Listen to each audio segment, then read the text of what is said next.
Hello boys and girls, my name is Danny Mac, and in this tutorial we're going to polypaint the head like a Bob Ross.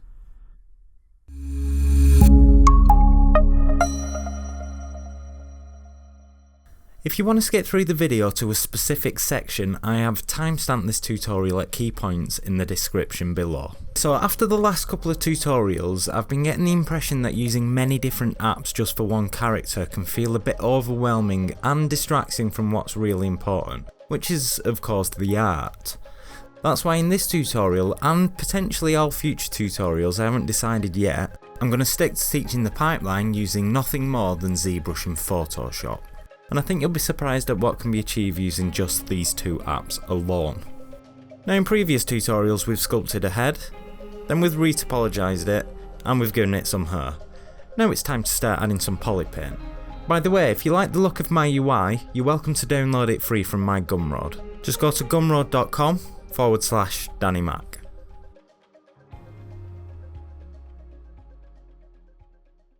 The first thing I'm going to do is show you how to make UVs in Zbrush. Now, we won't get production level UVs from Zbrush, but that doesn't matter. The only reason we're creating UVs in this tutorial is to transfer data between Zbrush and Photoshop. If we do need production level UVs, we can always do that later. So there's a few different ways of unwrapping in Zbrush, and if we check under the UV map tab we'll see we have these different options. Now for what we're going to do in this tutorial, technically we could use these tile options, but the problem with creating UVs like these is that they're very difficult to read once they're in a 2D space. Zbrush does have another option for UVs and it's hidden up here in the plugin menu called UV Master. While UV Master won't give you the vast amount of control an app such as Maya will, it's going to be fine for our needs. So with the model selected, I'll click Work on Clone. What this does is create a duplicate of the mesh without subdivision levels. This is basically a proxy mesh which we can do our UV work to. Then once we're happy with our UVs, we can simply copy and paste them onto our main model, but more on that in a moment. Okay, so if we were to right off the bat click Unwrap, UV Master is going to give us UVs. Not the prettiest UVs, but they're already more readable than the first option. However, we do have a seam running right through the middle of our head, so let's look at some options for fixing that. UV Master allows for a bit more control over the placement of seams. If we click Enable Control Painting, we can guide the placement of seams by painting colour regions on the model. If we click Protect, we get a red brush, and anywhere that's painted red will tell, or rather ask, UV Master not to put seams here. Conversely, if we click Attract, we get a blue brush, which tells UV Master it's okay to put seams here.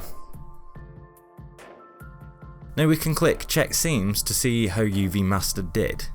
And you can see it's done a better job of protecting the face from seams, and to be honest they're more than good enough for what we need them for, but I want to show you one last feature of UV Master that allows you to incorporate UV islands, so you have better control over texel density and the placement of seams. And the way we do this is by using polygroups. We basically want to organise our polygroups into UV islands and tell UV Master to use the polygroups to decide where to put the seams. I just want to interrupt the original recording here because I later realised that I kinda glossed over this section without explaining it properly. So the first thing I do to create my polygroups is select my lasso tool using BSL. If you're using my UI, you'll find it just over here. Now you can use this tool in the way you probably already know how to, but there's a hidden feature whereby if you hover over an edge like this, and you can see it highlight, now when I click it's going to hide the poly loop, and this really makes the task that I'm about to show you a lot easier. So if I hide the lower half like this and click Ctrl W and then unhide the mesh, you can see we have two separate polygroups. What UV Master is going to do is look at these polygroups and place a seam right across the border. However, UV Master also does its best to avoid any stretching, so what you'll usually find is that it will also place seams in places that you didn't necessarily want it to. So what we need to do is polygroup our mesh in such a way to manipulate the placement of seams and reduce the unwanted seams as much as we can. And so this is what I ended up with, but like I say, if UV Master detects any stretching in the output, it will place its own seams in there. And it's kind of unfortunate that in this case it's decided to place a seam down the face. Now you could go back and try to remove this seam using painting and polygroups if you like, but like I say, for our needs in this tutorial I don't think it's going to be too difficult to read the flatten UV anyway. Now, as I mentioned earlier, the added bonus of using polygroups is that you get UV islands, which we can of course rearrange with our transpose tools if we want. Just make sure to use the flatten command in the UV master menu and not the morph UV command in the UV map menu. All that's left to do now is to copy and paste these UVs onto our original model. So with the clone mesh selected, hit copy UVs. Now go back to the original model and click paste UVs. You can test that they were applied properly by hitting morph UV under the UV map menu.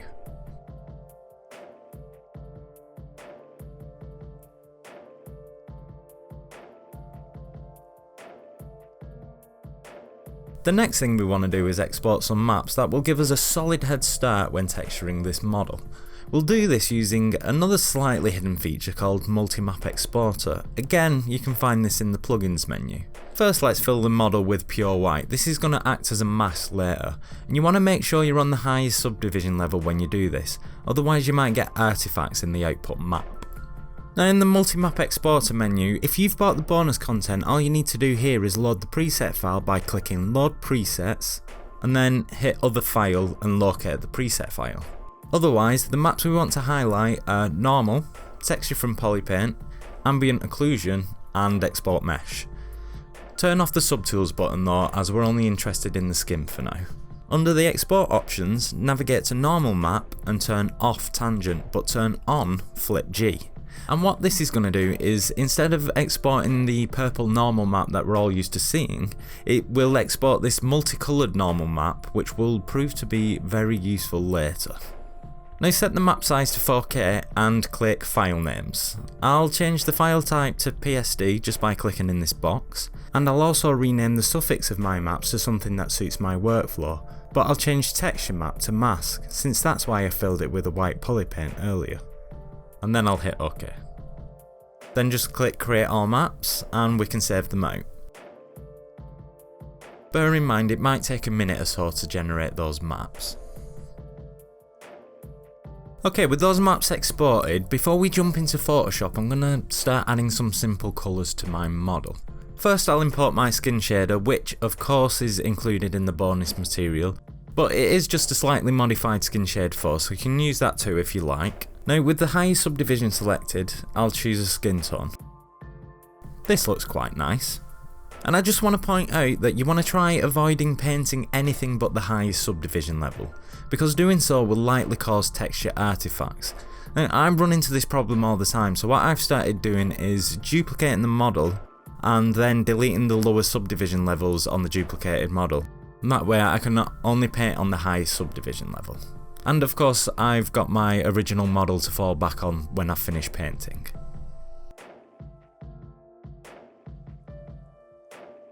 The face can be divided up into three main colour zones. The most obvious is the red across the centre. Think about rosy red cheeks or ears or nose. But we also have yellowish tones across the top and bluish tones across the bottom.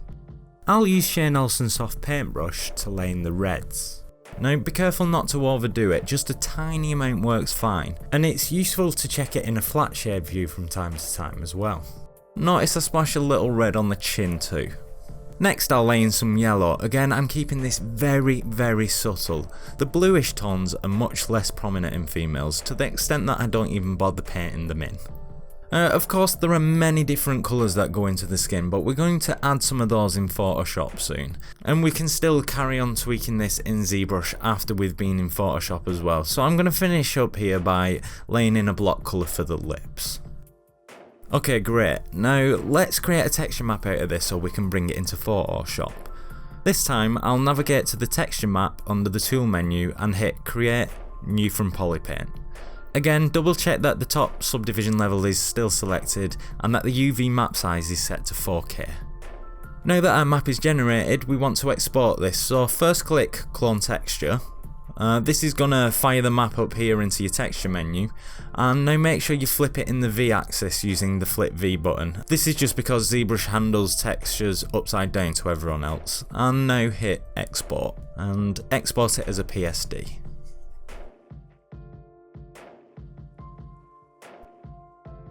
Open up Photoshop and go to File, Scripts, Load Files into Stack. Then click Browse and load in the maps.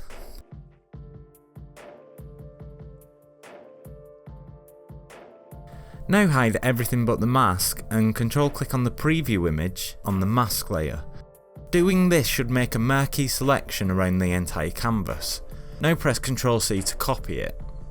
Group them by selecting the layers and clicking the folder icon.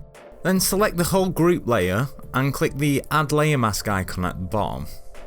Now alt click the layer mask icon on the group layer to access the layer mask. Everything should turn white. Now we can use Ctrl V to paste the mask and just select a different layer to jump out of it. Our group should now have a layer mask like this, and we should be able to see that the background is now transparent. Next, create a solid colour layer by going to Layer, New Fill Layer, Solid Colour. Drag the layer outside the group so that it isn't affected by the group mask. This is so we can set a grey background, though to be honest it doesn't really matter what colour the background is. You can make it black if you want, or white, or pink with yellow spots, go crazy, it doesn't really matter is the point. Next, select the normal map layer and come over to the Channels tab. And from here, select the green channel. The map should turn grey and look as though the model is being lit from above. If you're struggling to tell if this has worked properly, don't worry as we're about to test this in 3D. Hit Ctrl A to select everything in the green channel and hit Ctrl C to copy it. Reselect the RGB channel, then head back to the layers panel and paste the green channel into a new layer. At this point I'll save the file out as skin base as a PSD and close it. We're going to link this texture to our 3D model, so let's open up our 3D model with Photoshop. So right click the OBJ, come down to Open With and click Adobe Photoshop. Now from here, under the Scene menu, change the surface style to Unlit Texture. Your model should appear as a silhouette. Now select the default matte layer. In the Properties panel, twirl down the arrow next to Diffuse and select Replace Texture. Then select the Skin Base PSD that we just saved out. And the key thing that I want you to notice here is that the model is still an unlit texture, yet you can still see the 3D form. And I can illustrate this by moving the light around and you can see that it has no effect. This is going to help us develop some really nice textures. Again, select the default matte layer and twirl the arrow next to Diffuse. This time, select Edit Texture. Notice that the file is no longer a PSD but is now a PSB. This is because the file linked to the 3D model is not the same file that we just saved out. To keep things simple, I would recommend saving the 3D file out as a PSB and using this to open the texture as needed at a later date. Now arrange your windows so that you can easily jump between the texture and the 3D model. Each time you activate the 3D model window, the texture will update. Okay, now back to our texture. Because we're effectively baking lighting information into the texture, we want to keep this effect really subtle. The lighting should resemble more of an overcast day. So what I mean is it should have really soft shadows which can be achieved by compressing our value range. So using a curves adjustment layer, pull the blacks up to make them lighter and pull the whites down to make them darker. Now let's drag our ambient occlusion layer above the curves and set its blending mode to multiply. This of course darkens up these shadows in the occluded areas. Play with the opacity until you get something you like. Now let's bring our colour layer to the top and change its blending mode to overlay. Remember to click inside the 3D model window to update. The shadows look a bit muddy, so let's fix that. First create a solid colour layer and change it to a light red. We can easily change this colour later if we need to. Next, duplicate the green channel that we made earlier and invert it using Ctrl I. We're going to use this as a mask for our solid colour. With the inverted green channel selected, highlight the whole canvas using Ctrl A and copy with Ctrl C. Then select the solid colour layer and go to the channels window. You should see a colour fill mask layer. Paste in place using Ctrl Shift V the inverted green channel in here. Now come back to the solid colour layer and set the blending mode to lighten. Play around with the opacity and colour until you find something nice. Alright, let's do the same thing again, but this time with the ambient occlusion layer. Duplicate and invert the ambient occlusion layer, and paste it into the mask of a new solid colour layer. This time, make the solid colour layer more of a pink-purple colour, and set the blending mode to multiply. I'm just going to interrupt the original recording once again to say I will later change this blending mode to overlay. Now we're getting somewhere. Since we're using a non-destructive workflow, we can easily go back and change the colour of our solid colour layers, or the curves layer we made earlier. When you're happy with your adjustments, save out the texture map as a PSD and import it back into Zbrush.